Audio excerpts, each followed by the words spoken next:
नमस्कार मित्रांनो, जय शिवराय. प्रितेश रॉक्स कोल्हापूर या चॅनलवर आपले स्वागत आहे.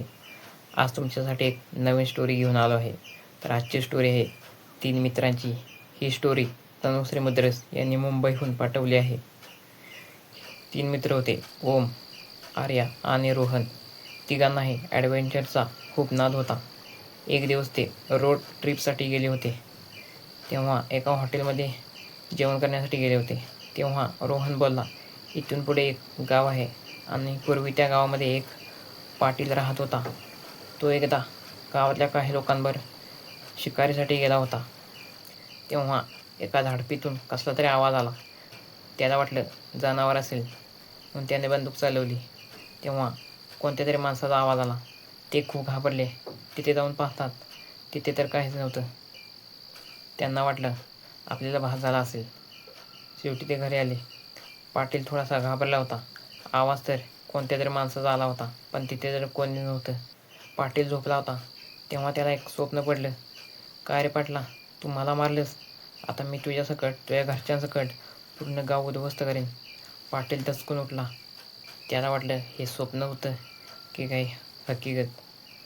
आणि मग काहीच दिवसात गावातलं एक एक कुटुंब उद्ध्वस्त होत गेलं. गावातले काही लोक घाबरून गाव सोडून गेले आणि त्यानंतर त्या गावामध्ये कोणीही राहत नाही. ते गाव आता पूर्ण रिकामे आहे. तिथे माणूस काय, एक जनावरसुद्धा राहत नाही. आर्याला आणि ओमला ही स्टोरी फक्त एक स्टोरीच वाटली. ते रोहनला बोलले, काहीही सांगू नकोस. असे असेल तर चल, आज ते त्या आपण जाऊन बघू. रोहन बोलला, आता तर संध्याकाळ होत आली आहे, आपण उद्या जाऊ. पण ओमने आणि आर्याने खूप हट्ट करून रोहनला तिकडे घेऊन गेले. तिथे गावामध्ये पोचले. गाव एकदम शांत होतं. रात्र झाली होती. तिथे माणूस काय, एखादं जनावर किंवा एक पशुपक्षी देखील नव्हता. ते फिरत फिरत त्या पाटलाच्या वाड्यापाशी पोचले. त्या वाड्याचे दार बंद होते. ओमने आणि रोहनने दार उघडलं. दोघे आतमध्ये गेले. आतमध्ये अंधार होता. त्यांनी मोबाईलचा टॉर्च लावला तर आतमध्ये खूपच धूळ, झुरळ, उंदीर, वटवाघूळ हे सगळं होतं. जणू हा वाडा वर्षानुवर्ष असाच पडून आहे. तिथे एका भिंतीवर पाटलाचा आणि त्याच्या कुटुंबाचा फोटो लावलेला होता. तो अचानक खाली पडला. ते घाबरले. तेवढ्यात वाड्यातून वरच्या एका खोलीतून कसला तरी आवाज आला. ते तिघेजण वरती गेले.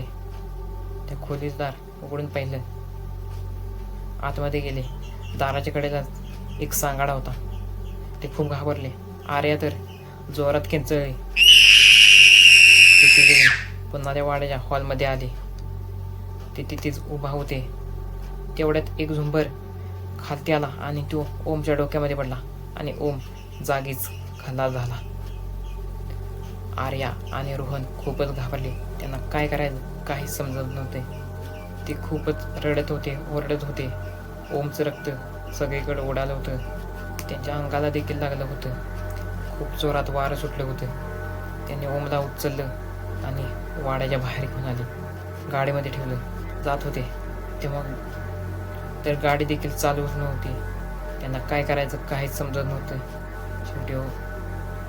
शेवटी रोहनने कशीबशी गाडी चालू केली आणि ती पटकन गावाच्या बाहेर पडली. घरी आले. ओमच्या घरी गेले.